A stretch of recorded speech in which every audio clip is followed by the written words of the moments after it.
Bonjour, bonsoir. Dans le cadre de ce cours sur l'analyse des pratiques et démarches réflexives du Master Recherche en éducation, je vais vous parler présentement de la pratique réflexive chez les enseignants.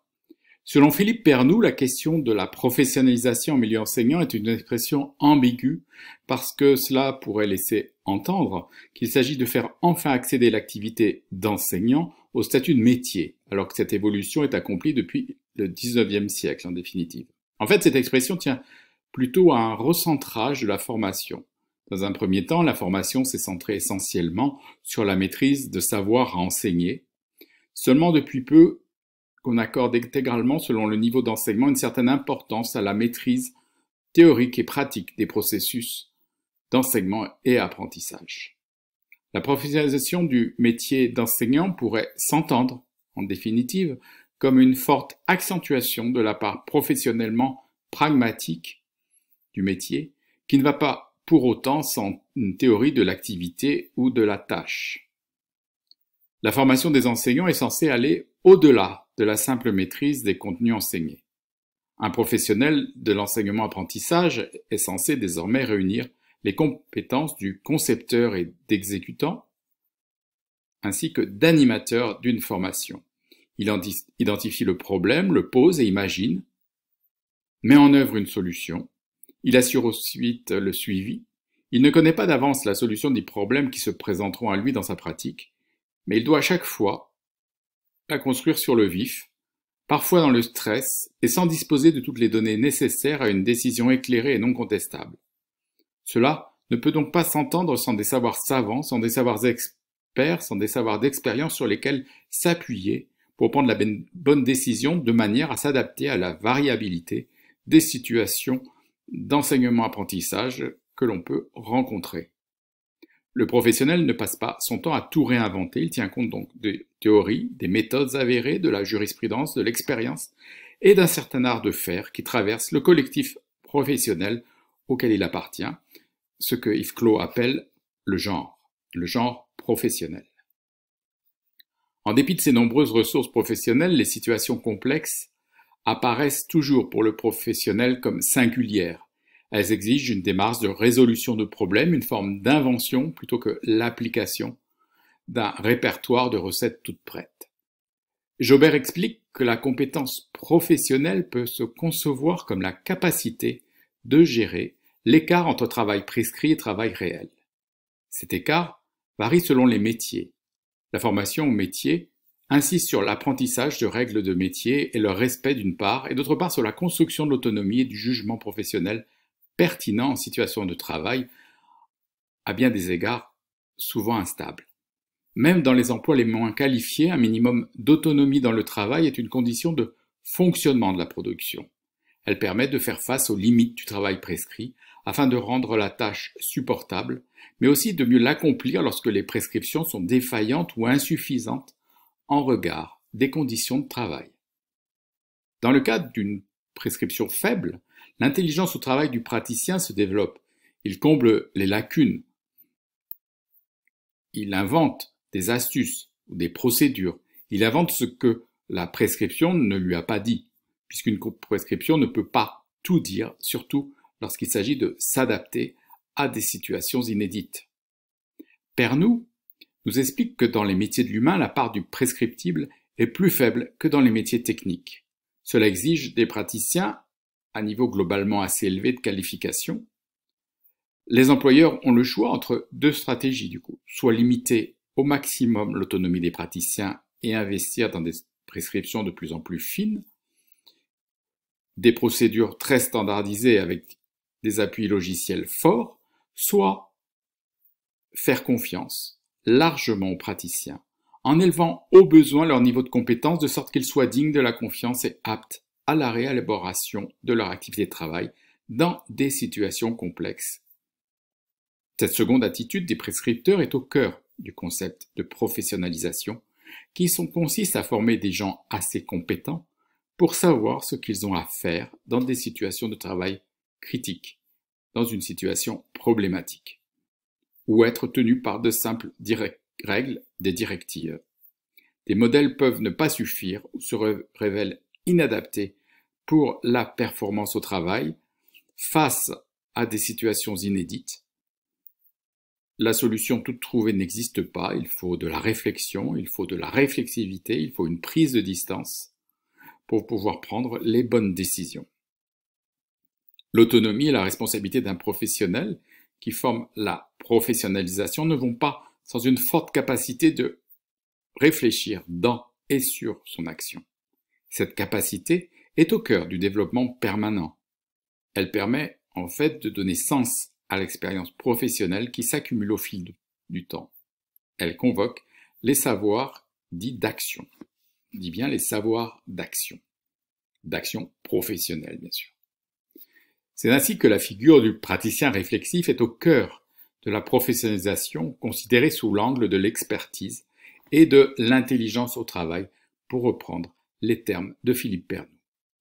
S'il arrive à chacun de réfléchir au travail dans l'action et sur l'action de son travail, il faut cependant distinguer la posture réflexive du professionnel d'une réflexion épisodique de chacun sur ce qu'il fait.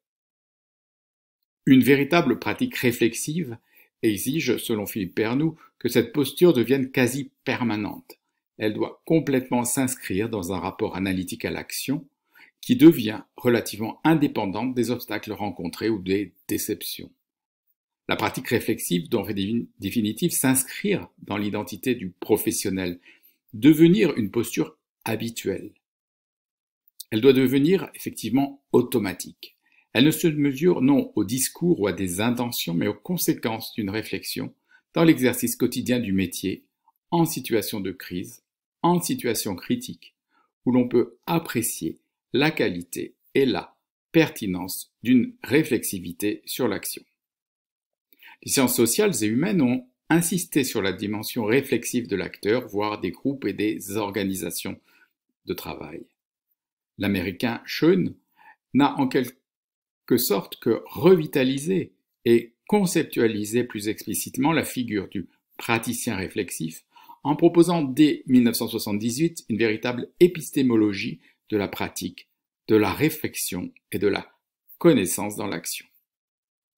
En France, on a tendance à préférer d'autres mots-clés comme base de connaissances ou savoir d'action, ergonomie cognitive, entretien d'explicitation, expertise, métacognition ou analyse de pratique du travail, développement de compétences. Philippe Pernoud, quant à lui, préfère considérer l'idée de praticien réflexif comme un paradigme intégrateur et ouvert. Certains ont souligné que le concept de réflexion dans l'action est relativement vide de contenu. D'autres y voient au contraire une ouverture transversale et interdisciplinaire. La perspective comparative de Schoen met en évidence des mécanismes communs et développe des concepts qui trouvent une résonance dans divers champs professionnels, car il est assez souvent métaphorique, comme avec conversation réflexive avec une situation qui définit bien l'idée du praticien qui réfléchit sur et dans son action. Pourtant, pour entrer dans une logique de formation professionnelle, il convient de prendre en compte la spécificité de chaque métier et de s'interroger sur comment peut se décliner à l'intérieur de la spécificité disciplinaire le paradigme réflexif, le paradigme du praticien réflexif. Rappelons que Schoen développa dans les années 1970-1980 la notion de praticien réflexif pour combattre l'illusion encore dominante que la science offrait une base de connaissances suffisante pour une action rationnelle. Nous avons compris qu'une importante proportion des problèmes rencontrés dans le quotidien professionnel ne figurent pas dans le répertoire des livres savants et qui ne peuvent être résolus uniquement avec des savoirs théoriques et procéduraux enseignés. C'est ainsi que la référence aux praticiens réflexifs s'oppose donc au tout-scientisme et se présente comme une forme de réalisme, mais aussi d'humilité. Le savoir académique né de la recherche est absolument nécessaire, mais certainement pas suffisant pour traiter de toutes les situations du travail. Il existe des savoir-faire, des fonctionnements mentaux particuliers, mobilisés face à des situations complexes. Cela étant, Le métier d'enseignant n'a pas suivi le même itinéraire que dans d'autres professions. Il n'a pas été atteint par le fantasme d'une pratique scientifique comme cela a pu se jouer dans la formation, par exemple, des ingénieurs, des médecins ou même des managers. Dans certains métiers, le principe du praticien réflexif est une forme de réhabilitation de l'intuition et de l'intelligence pratique au cœur de la compétence professionnelle. Dans les métiers de l'éducation, le praticien réflexif est plutôt l'emblème de l'accession à un statut de profession de plein droit pour l'enseignant, le moteur même pour valoriser un savoir-faire, un savoir enseigner, qui ne relève pas d'une attitude innée comme certains ont voulu le faire croire. C'est rendre, en définitive, aux enseignants le métier, c'est leur rendre la profession. L'enjeu est de développer des formations articulant rationalité scientifique et pratique réflexive, autrement dit articulant les savoirs issus de l'amphithéâtre et les savoirs issus du terrain. Tel semble être le véritable enjeu d'une formation enseignante qui soit gagnante. Philippe Pernoud esquisse une formation professionnelle des enseignants qui admet ne pas faire un peu de tout, mais opérer des choix, qui définit des priorités du point de vue du débutant et de son évolution souhaitable, qui se fondent sur une analyse des situations professionnelles les plus courantes et problématiques en début de carrière, et qui n'ignore pas l'angoisse et le peu d'expérience des étudiants, conduisant à dramatiser certains problèmes et en sous-estimer bien d'autres. On pourrait articuler des objectifs ambitieux et la prise en compte de la réalité. En ce sens, afin de développer d'emblée le savoir analysé, Marguerite Altais propose de construire parallèlement des savoirs didactiques et transversaux assez riches et pointus pour armer le regard et la réflexion sur la réalité de l'enseignement-apprentissage. Dès la formation initiale, une pratique réflexive doit être entraînée. Former de bons enseignants débutants, c'est former d'emblée des gens capables d'évoluer, d'apprendre des situations de travail et de leur expérience, de réfléchir à l'écart sur ce qu'ils voulaient faire, ce qu'ils ont fait réellement, sur ce que cela a donné et comment cela pourrait se refaire si c'était à refaire. La formation initiale doit aussi préparer le futur enseignant à réfléchir sur sa pratique, thématiser, modéliser, exercer une capacité d'observation, d'analyse, de métacognition et de métacommunication. L'enjeu est de donner à la fois des attitudes, des habitudes, des méthodes, des postures réflexives, en créant des lieux d'analyse de la pratique et du travail, de dialogue entre des apports disciplinaires et leur mise en œuvre dans la classe. C'est ainsi qu'une conversation entre le savoir enseigné et le savoir enseigné est appelée.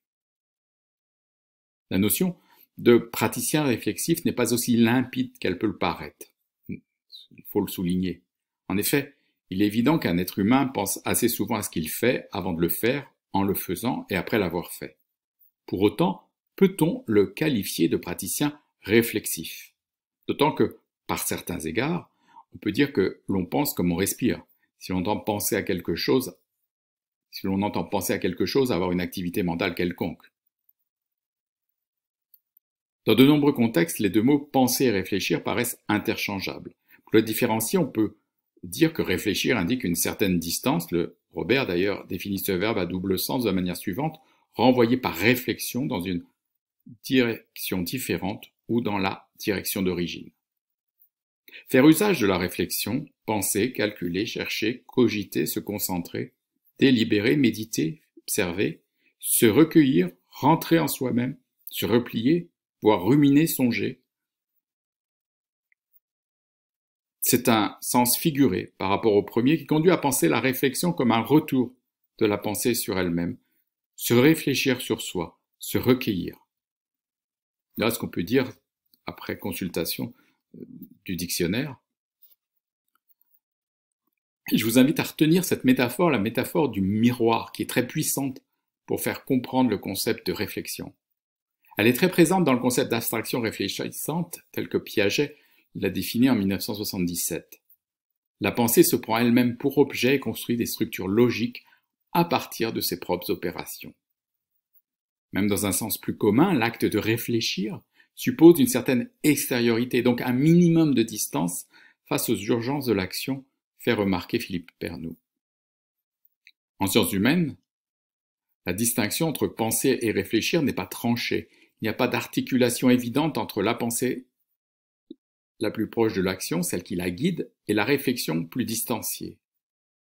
Plutôt que d'opposer pensée et réflexion, le courant développé par Schoen distingue plutôt la réflexion dans l'action et la réflexion sur l'action. Il n'y a pas d'action complexe sans réflexion en cours de processus. La pratique réflexive peut s'entendre comme la réflexion sur la situation, les objectifs, les moyens, l'état des lieux, les opérations engagées, les résultats provisoires, l'évolution prévisible du système d'action. Réfléchir en cours d'action consiste à se demander ce qui se passe ou va se passer, ce qu'on peut faire, ce qu'il convient de faire, quelle est la meilleure tactique, quel détour efficient, quelles précautions il convient de prendre, quels sont les risques encourus et donc quelles décisions prendre tout de suite et maintenant, dans l'ici et maintenant. Réfléchir sur l'action est autre chose. C'est prendre sa propre action comme un objet de réflexion, soit pour la comparer à un modèle restrictif, c'est-à-dire à ce qu'on aurait pu ou dû faire d'autre, ou bien à ce qu'un autre praticien aurait fait, soit pour l'expliquer ou en faire la critique. Réfléchir dans l'après-coup, après l'action, a pour objectif de comprendre, apprendre, intégrer ce qui se passe, ce qui s'est passé. Réfléchir ne se limite pas alors à une évocation, mais passe par une critique, une analyse, c'est-à-dire une mise en relation.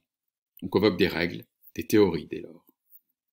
La réflexion dans l'action amorce souvent une réflexion sur l'action, nous explique Philippe Pernoud, car elle met en réserve des questions impossibles à traiter sur le vif, mais auxquelles le praticien se promet de revenir à tête reposée, comme on dit.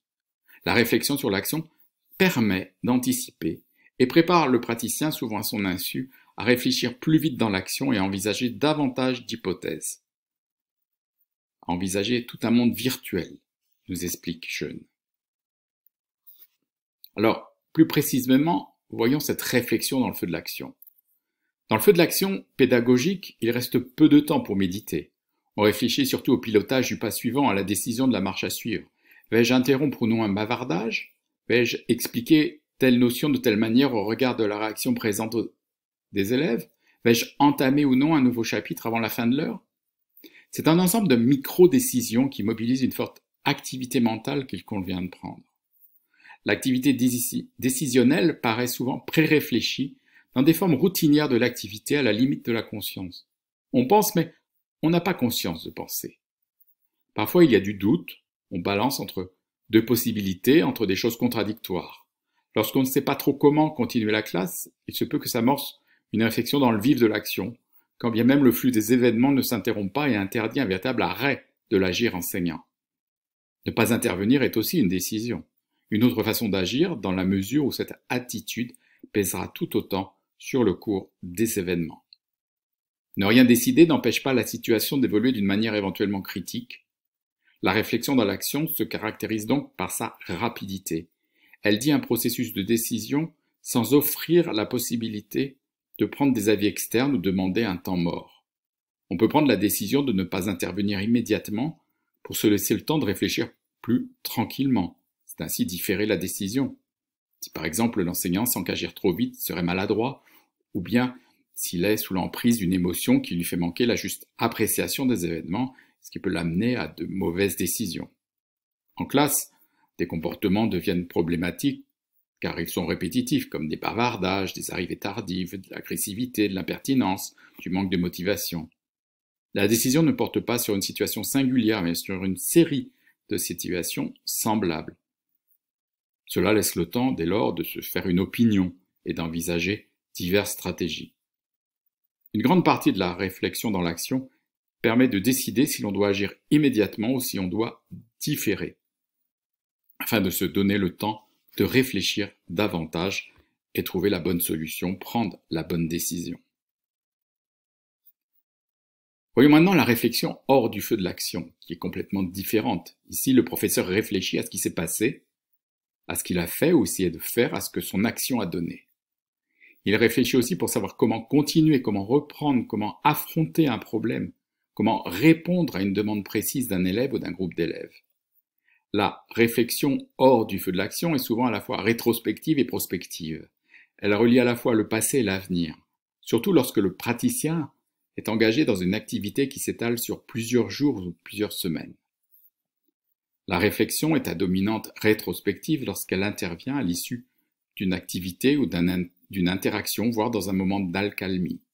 Sa fonction principale est de dresser un bilan, de comprendre ce qui a fonctionné ou non, de préparer à la prochaine intervention.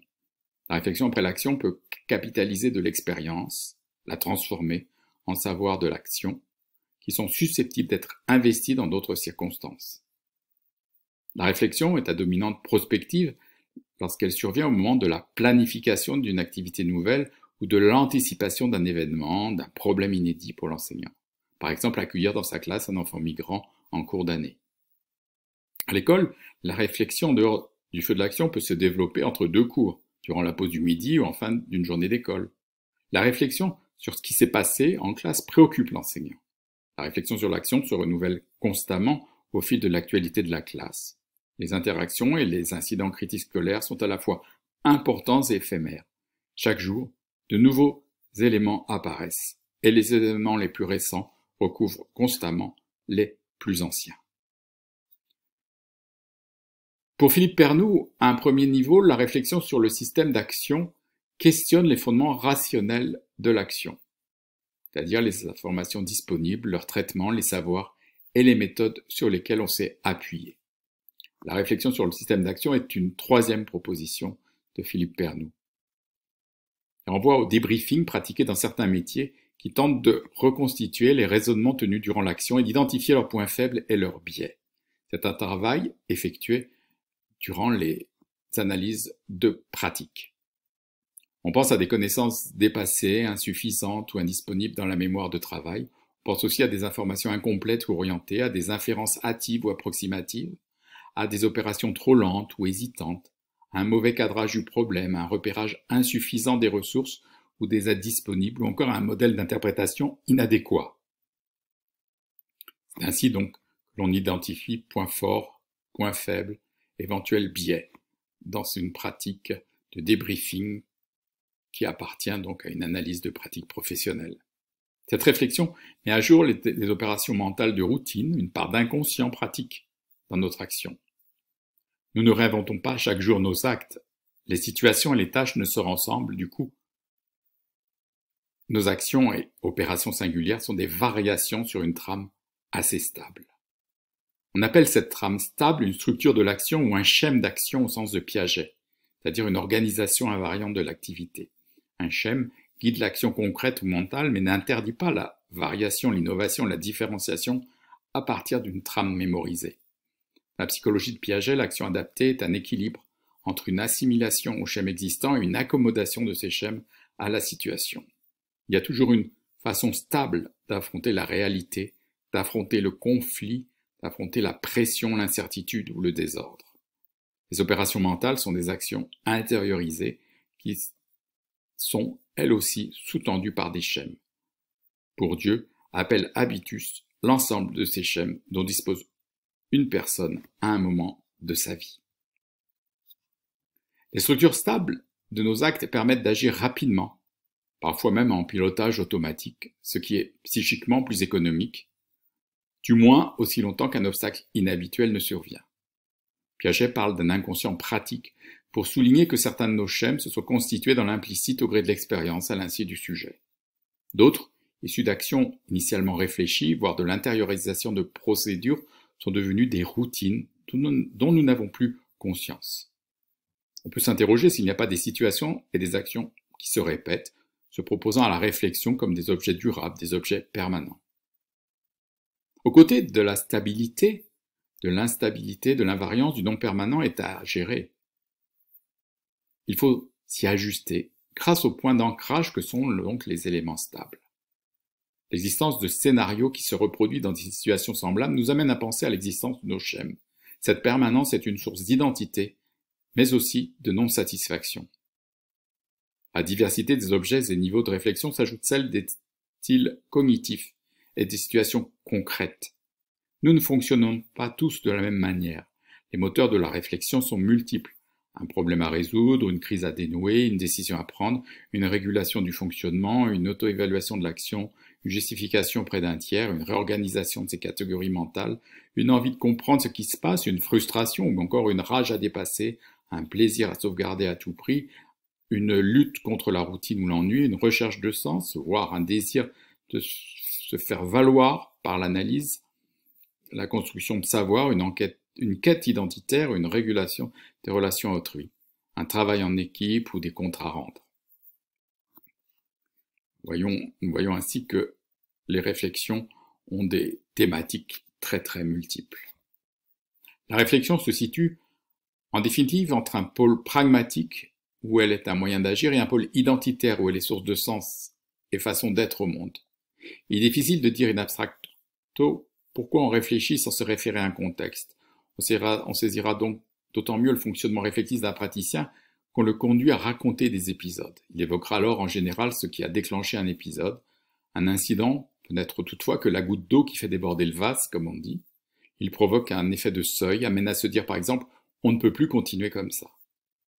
Parmi les incidents ou événements déclencheurs, on trouvera dans le monde scolaire par exemple les événements suivants, le conflit, déviance, l'indiscipline, l'agitation de la classe, les difficultés d'apprentissage, l'apathie, le manque de participation, une activité qui tombe à plat ou une activité scolaire qui n'atteint pas son but, une résistance des élèves pour apprendre, une planification qui a été pourtant, pensait-on bien pensée, mais qui s'avère complètement inapplicable en définitive, une fois sur le terrain, dans le feu de l'action, un résultat à une épreuve qui est plutôt passable, un temps perdu, une désorganisation, des moments de panique ou de colère, des moments de lassitude, des moments de blues, de déprime, une injustice inacceptable dans le relationnel, des éléments surgis en conseil de classe, la venue d'un visiteur, l'arrivée d'un nouvel élève, un carnet à remplir, la sollicitation d'un appui, une formation déstabilisante, une discussion en équipe, une conversation avec les élèves ou avec des collègues ou avec des tiers,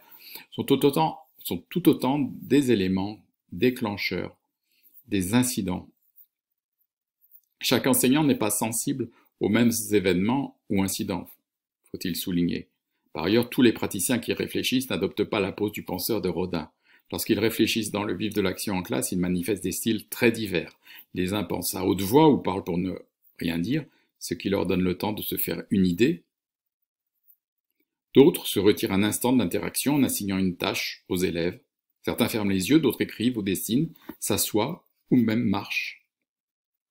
Il arrive évidemment à chacun de réfléchir spontanément sur sa pratique. Mais si cette mise en question n'est ni méthodique ni régulière, elle ne mène pas nécessairement à des prises de conscience ou des changements professionnels.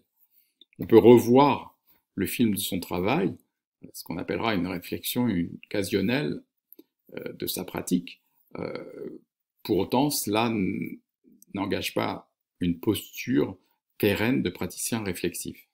Tout enseignant débutant réfléchit pour assurer sa survie en classe, puis en vitesse de croisière pour naviguer un peu au-dessus de la ligne de flottaison, enfin parfois pour réaliser des ambitions fortes. Cette réflexion spontanément n'est pas celle d'un praticien réflexif au sens de Schoen. Un enseignant réflexif ne cesse pas de réfléchir dès qu'il arrive à se débrouiller, à être moins angoissé, à survivre dans sa classe. Il continue à réfléchir, l'enseignant réflexif, il continue à réfléchir pour progresser dans ce métier, même en l'absence de difficultés ou de crises majeures, par plaisir, parce qu'il ne peut pas s'empêcher de réfléchir, parce que la réflexion est un moteur, est une forme d'identité et de satisfaction professionnelle. C'est un vrai moteur professionnel auquel il s'adonne avec des outils conceptuels et des méthodes à la lumière de divers savoirs et autant que possible dans le cadre d'une interaction avec d'autres enseignants. Cette réflexion construit de nouvelles connaissances, tôt ou tard réinvesties dans l'action enseignante. Le praticien réflexif ne se contente pas de ce qu'il a appris en formation initiale, ni de ce qu'il a découvert dans ses premières heures de pratique. Il réexamine constamment ses objectifs, ses démarches, ses évidences, ses savoirs. Il entre dans une boucle sans fin de perfectionnement parce qu'il théorise lui-même sa pratique, seul ou au sein d'une équipe pédagogique. Il se pose des questions, tente de comprendre ses échecs, se projette dans l'avenir. Il prévoit de faire autrement la prochaine fois ou l'année suivante. Il se donne des objectifs plus clairs. Il explicite ses attentes et ses démarches. Il peut aussi se donner des défis à relever. La pratique réflexive est ainsi un travail qui, pour devenir régulier, exige une posture et une identité tout à fait particulière. Bien sûr, la pratique réflexive s'apprend. Elle s'apprend au gré d'un entraînement intensif. Pourquoi former à réfléchir alors que cela paraît aussi naturel que respirer? Les praticiens ont-ils d'emblée les postures et les habitudes mentales propres à un praticien réflexif? N'y a-t-il pas, entre la façon ordinaire de réfléchir et une pratique réflexive, autant de différences qu'entre la respiration d'un être humain quelconque et celle d'un athlète? On pourrait le penser, car il est bien ici question d'une posture et d'une pratique réflexive fondant une analyse méthodique, régulière et instrumentée, sereine et porteuse d'effets. Des dispositions et compétences qui ne s'acquièrent en général qu'au gré d'un entraînement intensif et délibéré. D'où l'idée de former à de l'autorégulation et apprentissage des situations à partir de la propre expérience du professionnel, aussi bien que du dialogue avec d'autres professionnels. Pour cela, il importe que la formation professionnelle développe des capacités d'auto-socioconstruction, de compétences, de savoir-faire, de routine ou habitus, de représentation et de savoir professionnel. C'est un rapport à sa pratique et à soi, une posture d'auto-observation, d'auto-analyse, de mise en question, d'expérimentation dont il s'agit. C'est un rapport réflexif à ce qu'on fait qui fonde, à notre avis, la professionnalisation. Pourquoi former les enseignants à réfléchir sur leur pratique? Philippe Pernoud retient 10 raisons d'une pratique réflexive à développer chez les enseignants. On peut s'attendre qu'elle compense ce qu'on pourrait désigner comme une légèreté de la formation professionnelle, favorise l'accumulation de savoir d'expérience, de savoir d'action professionnelle, accrédite une évolution vers la professionnalisation, prépare à assumer une responsabilité politique et éthique, permet de faire face à la complexité croissante des tâches d'enseignement, aide à vivre un métier souvent qualifié d'un métier impossible, donne les moyens de travailler sur soi, encourage à affronter l'irréductible altérité de l'apprenant, ouvre à la coopération avec des collègues, ce qui est très très important, et accroît les capacités d'innovation et surtout l'adaptation, qui est le pivot même, me semble-t-il, de la professionnalisation. Je vous remercie